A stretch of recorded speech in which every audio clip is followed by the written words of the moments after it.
Okay, today we're going to take a look at the basics of Google Docs. How to create a Google Doc, sharing documents and permissions, uploading documents and folders, moving files and folders, and some of the possibilities of using Google Docs. Let's first launch Chrome, which is the preferred browser. Takes you straight to Google. And up here on the right, you'll see your account name right here. This is a different account that I use. So I want to work within my school account. I simply tap on the little blue guy there, and there's my school account, A. Smith at HSE. Tap that, and then you can see it switched to from AJ to Andrew. So here I have boxes. When I tap on these boxes, it gives me different apps within Google. We're going to look at Google Drive today. We go to Google Drive, and we're going to create a document. See this button called Create. Once we do this, we can have access to create a document, a presentation, which is much like PowerPoint, a spreadsheet like Excel, a form, which is a good way of gathering quick information, and the Google Drawings is a pretty good app itself. So let's create a document. Once you click on document, it comes up and looks very similar to Word. Let's first save it as a name or rename it from untitled document, and let's make this PD document, PD doc. Once I click OK, it automatically saves, and if you'll watch up in this area here, once I click OK, it says saving, and all changes saved in Drive. So you don't have to save it. Once you type, once you put anything in, Google automatically saves it. And if you watch in this area, as I type, you'll see that once I'm typing, it says saving. So I'm just putting in some gibberish. And then once I quit typing, I like that, it's pretty good stuff. Then it says all changes saved in Drive. So even when I close out of this document, I go down here and there's my PD doc, open it back up. There it was, and I didn't have to save it at all. Still have a lot of the same tools that you would see in Microsoft Word. Fonts, normal text, size of font, highlighting, text color. You can add hyperlinks. You can allow people to make comments, which we'll talk about in a second. And you can make a comment here yourself. So wherever the cursor is, that's where the comment will be made on the side. Let's go ahead and take a look at that. If I make a comment, it puts this arrow in even with that line where you left the cursor. And let's just say, what? Question mark. I don't know what you're talking about. And we leave the comment, there it is. So whoever is sharing this document, they're going to see this comment here. And we can resolve the comment, say, oh yeah, I see, I made that change, boom, resolved, it's gone. And then the next time that person opens the document, they can see that that change has been made. Okay. Still have our numbering and bullets, indents, all good stuff. Okay, so we're going to share this document. Let's go ahead and do a quick share. And let's say I want to share this with Matt Rund. I type in M. Rund. His name automatically pops up because we have shared documents in the past within the Performing Arts group. Any email address that you have in there already will pop up as soon as you start typing in their name. So I'll go ahead and share this with Mr. Rund, and I can give him some different permissions. I can allow him to edit it or simply make a comment on it, and I can just allow him to view it and make no adjustments or annotations or comments at all. Then I'm ready to send this. When I send it, it'll send it straight through Google Docs to Matt Rund. Or if I want to send it to someone else, then I can just get a shareable link. I can copy this link and then go back into my school email and send that to anyone I want, and then they will be able to view that as a Google document. I'm not going to do that right now because Mr. Rund probably doesn't want my gibberish document. I'll just say done. Great. We'll go ahead and close this document. And here it's in list view. If you're an icon person, click on the grid up here at the top right, and then you can see the different folders and then different documents, B&B, Beauty and the Beast calendar, Beauty and the Beast as a publisher document. So if you do that, then the other person has to have a publisher, Microsoft Publisher, to view that document. Okay. Here are some of the docs that we have shared within the HSE 21 committee. Here's a drawing I did of a salmon ladder, something I used to work out with. And my TLO, make sure you get your TLO in. I think the 26th is when it's due. But I digress. Okay, so let's take a look now at actually uploading files and folders. So if I want to upload a file and folder, I'm going to switch back to the list view here. I want to upload a file from that's sitting on my desktop or in a folder or drive or a flash drive somewhere. Then I'm going to look in my documents and see what I have in there. Let's put a chapter 5 quiz in. I'm going to upload this chapter 5 quiz.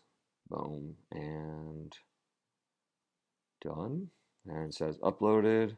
All right. If I just close that out, I don't have to share that right then. I can come back in and I go, oh, there's a chapter 5. Here it is as a published document. Here it is as a Word document. Most students are probably not going to have Publisher at home. I have found that a lot do not. So you can make it a PDF that they can annotate on, or you can put it into a Word document. And let's say I don't want this in just my wide open shared drive. I want to put it in a folder. And under my classroom, I have Tech 1 Period 1. Let's put that Chapter 5 quiz in the Tech 1 Period 1. I put it in there and I go here. Now I have Chapter 5. Oh, and I've got a duplicate. I don't need them both in there. So if we check on one, you see it changes at the top under the folder changes. And it says, what do you want to do with it? Do you want to add? You want to share it? Do you want to move it to a different folder or trash it? I don't need both of them in there, so I'm just going to trash one. Now that one's gone. Great. Okay, let's say, oh wait, this theater building folder, I didn't want that there. That's supposed to be in Tech 2. And I can just simply click and drag and move it to the Tech 2 folder, and it's out of there. If you make a mistake and you go, oh wait, no, that's not the folder I wanted to do, simply double click. Here's the Unit 1 theater building, and move it back up to Tech 1 Period 1. And it says you'll no longer be able to see this in the shared folder for Tech 2. Yep, got it. Okay, I don't want them to see it anyway. It's not for them. And click Move. Go back to Tech 1 Period 1. There it is. Right there. Great. So you can see I have folders here as well. To upload folders, it's the same process. You simply go to upload, and now you choose folder instead. And then you can choose any of the folders that you may have on your desktop. Final exam grades, one on Monday, and that'll bring those, it'll upload those to your drive as well. So let's say I want to upload my final exam grades. And boop, click upload. And it's uploading right here.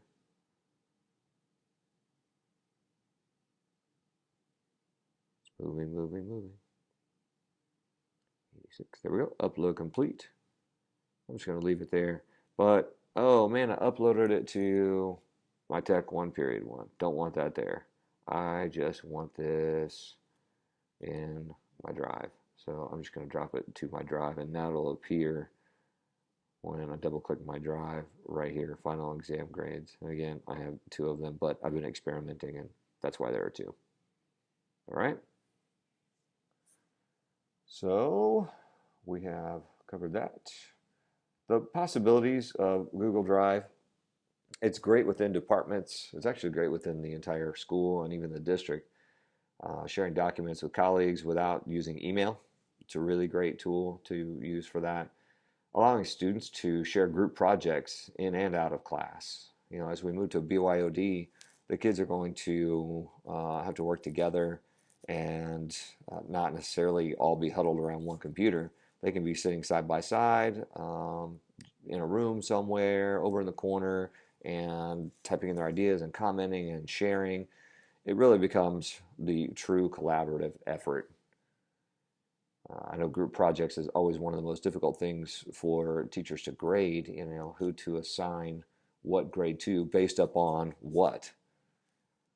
Through sharing of Google Docs, they are you can see as the teacher, because you're part of that group, you can see who made what comment when, who um, contributed what when, because it keeps track of all of the people that have done what you know whatever it was they were supposed to be doing. You can see here when they shared it, and their name appears. So it's a good tool for collaborating for sure. Also helps teachers monitor student activities within a document so that you can make sure that they're doing what they're supposed to be doing, staying on task, being nice. Their comments are constructive and not bringing the group down.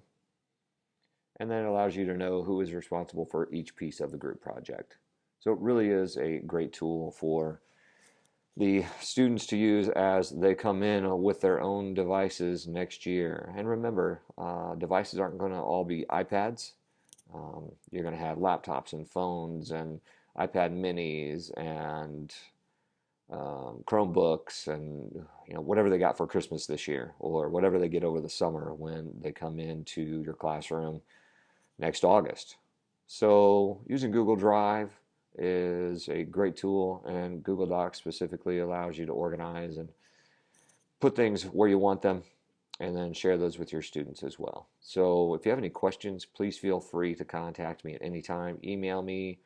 There are a lot of different people in this HSC 21 committee and others around the building that have considerable experience with Google Drive and Docs as well.